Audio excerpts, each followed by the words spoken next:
Hayyee tolee hordoftoota keenyaa nagaan keenya bakka jirtanitti isin haa qaqqabu jechaa kun Gaadaa'oo Intarteemantiiti. Keessummaa keenya waliin wal bartee gaarii akka waliin qabaannu abdiin qabaa. Hayyee baga nagaan dhuftanii anaa dhufu. Baga nagaan. Hayyee sirraan eegalaa carraa jalqabaa siif hin kennaa of nuu ibsime. Nu ibsaa Rattaan jedhama. Barreessaa fiilmiiti. Akkasumas amma daayirektara fiilmiiti jechaadha. Hayyee galatoomii jechaa carraa lammaffaa siif kan kennaa of ibsime. Maqaan kee Eliyaanaa Sintaanaan jedhamu. Maqaan Intaanaa Kiyyaadha. Anis taatota fiilmii keessaa isa tokko. Ittaanis immoo gargaaraa daayirektaraati. Hayyee galatoomaa jechaa gaaffilee xiqqoo waliin qabnaa fiilmoota tokko lama akka dalagdee foddaa televizyiinaadhaanis ta'ee Gaadaa'oo Intarteemantii irratti illee akka gadhiistee uummataa waliin wal bartee hin beekaa.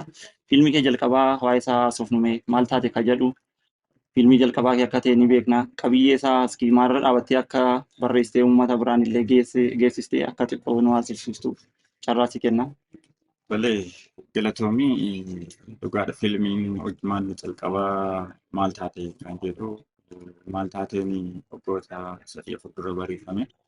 Egaa maal taateen akkuma maqaa isaarraa ibsuu agartuu dandeessu yookaan immoo maqaa isaarraa agartutti yeroo sanatti haalli Oromiyaa keessa ture haala ammaa ture wantoonni garaagaraa miidhaawwan adda addaa ture. Kanaaf carraa sana tokkoffaa hojjemaan naanaaf hojii jalqabaa ture.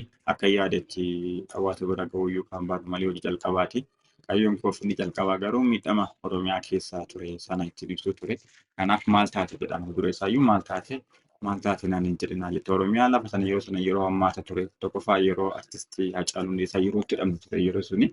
Kanaaf Oromiyaa lafa kamuu yoo deemte miidhaan gamaatti kallattii adda addaatiin jiru haala hammaataa tokko ture rakkoo ulfaata tokko ture. Kanaaf maal taate jettee nan gaafattu yookaan immoo maal taate naan hin jedhinii jedha waan ta'e himuu hin danda'u miidhama baay'een keessa koo jira waan jedhu sanatti ibsuu barbaanneeti. Kanaaf fiilmi suni seenaa sanarraa dhaabbateeti yookaan immoo seenaa sana ibsuudhaaf hojiin jalqabaa ture. Kanaaf adda sanarra dhaabbatee isa ibsuudhaaf jechuudha kan barreeffamee kan hojjetames. Hayyee galatoomii jechaa karaa fiilmii lammaffaa keetti yeroo ceenu immoo fiilmii ajaa'ibaa akka daqiiqaa 42 akkana kadheeratu fiilmii jaalalaa kan ta'e hin seene ka jedhullee akkati hordoftoota karaa Gaadaa'oo Intarteementiidhaan foddaa Gaadaa'oo Intarteementiidhaan qaqqabsiiste ni beekama. Isallee qabiyyee isaa xiqqoo osoo nuuf ibsiteellee nutti tola. Bareedadha. Egaa seenaan hojjemaa aartii keessatti gumaacha koo lammaffaadha. Seenaan akkuma maqaa isaa irraa hubatte hin seenedha. Maaltu seenedha yookaan immoo maaltu fakkaanee waan jiru kana achumarraa iyyuu arguu dandeessa. Miirri suni filmi suni jaalala fakkaata. Waan jaalala ibsu fakkaata. Garuu bu'aa baay'eewwan baay'ee hawaasa keessa jiran aadaa, duudhaa waan baay'ee kana ibsaati jenneeti abdanna. Kanaaf uummannis baay'ee isaanii sanaanidha xiqqoo ishee kan fuula keenya kan baran hin seenedhaani. Kanaaf hin seeneen inni tokkoffaa bu'aa baay'ee yookaan miidhama jaalala keessa jiru haqaa fi wantoota isirra kallattii garaagaraatiin achi keessa jiru kan ittiin barudha. Lammaffaa hin seeneen safuu yookaan immoo duudhaa naannoo sana keessa jiru yookaan immoo duudhaa jaalala keessa jiru hawaasa keessa jiru akkaataa ittiin fakkeenyaaf ilaalcha namoonni namaa qaban garuu namoonni yeroo bakkeetti daandii irratti nama argitu kallattii garaagaraatiin gaafa laaltu ilaalcha namootaa si qabu oddoo addaan kun ni jiraatu. Kanaatiif isa sana ittiin ibsuudhaaf fakkeenyaaf namni gaarummaa hojjetu yookaan immoo namni waan gaarii dalagu Oromoo ta'ee namni jiru tokko haala kam keessayyuu iddoo kam keessayyuu yoo jiraate ibsuu fakkeenyaaf ijoolleen achirra jira sun yoo agarte ijoollee xixiqqaadha. Daa'immoota. Garuu gaarummaawwan hojiiwwan akka sanaa hojjetu. Lammaffaa qeerroo fi qarree keenya biratti immoo miira jaalalaa ibsa. Miira jaalalaa immoo akkamiin hubachuu qaba yeroo qarreen keenya waan jedhu sana ibsa. Egaa seenaan akka carraa lakkoofsa tokkoof lakkoofsa lama waliin ta'ee. Lakkoofsa tokkoffaadha fuula hawaasaarra kan jiru yuutuubii gubbaarra kan jiru ammaa lakkoofsa lammaffaa sababa garaagaraatiin ogeessaa sababa rakkina ogeessaatiif nu dhaabate. Kanaaf seenaan miira ture suni yookaan immoo wallabdeen iddoo gidduu ture suni deebi'ee nuuf hin seene yookaan immoo natti hin fakkaanne miira jedhu of keessaa qabaa jechaan. Hayyee galatoomii yeroo waraabbii illee haa ta'u yeroo wantoota tokko waraabbiif deemtanii mudannoon illee hin dhibu akkamis mudannoo kan sammuu kee keessatti illee si mudatee osoo tokko nuuf himtee illee natti tola. Hayyee mudannoon aartii keessatti hin dhabamu. Guyyaa guyyaadhaan si mudata. Mudannoo yeroo seenee caalaa yeroo calqabaa hojii jalqabaa irratti maal taate yeroo jedhu na muddate. Na muddate. Egaa hojii sun anaaf hojii calqabaa ture. Ka calqabaati. Kaameeraa naafis haaran ture.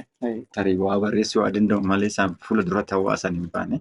Kanaaf maaltu na muddate gaafa maal taatee waraabsuu beellaman qabaa taatu tokko amma dandeettii isaanii leenjisee kireeditii kenneera. Sana booddee gaafa kaameeraa waraabbiif guyyaa beellamaa dhufee barii isaa 12 akka dhufu beellame. Aniin hanga sa'a sana rifeensa hin sirreeffanne hojii sanaa fi garuu qophaa'eera akka waraabbii ta'e beekanatu beellame. Guyyaa ittaanu gaafa hojimaata sanaa yookaan gaafa waraabbii sanaa kaameraamaaniin bahee na bilbila. Magaalaa gahee lafa waraabbii sanaa bilbilu gaafan ol jedhe sa'a koo laalu sa'aatii lama. Sa'a kaameeraatti sa'a sanatti waraabbii eegaluun qaba ture.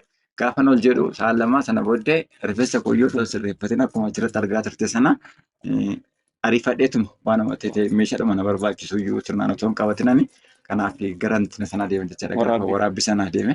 Kanaaf guddannoo achi keessa bal'aadha garuu kan achi keessa calqabarra na muddate. Sanaaf kaameraan maanii koo yeroo sana walitti dhiyaanna waan ta'eef maal taateeti akkasitti hojii barbaade naan jennaan na ibsa jedheen.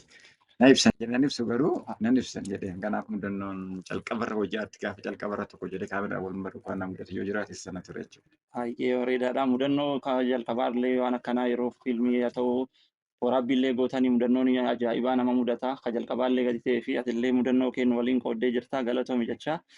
Ammallee odeeffannoo xiqqoollee akka ta'u malee ni qabna fiilmii ajaa'ibaa of safuu ka jedhu akkatillee dalagaa jirtu xumurarrallee akka gahaa jirtu ni beekama odeeffannoo xiqqoo qabna.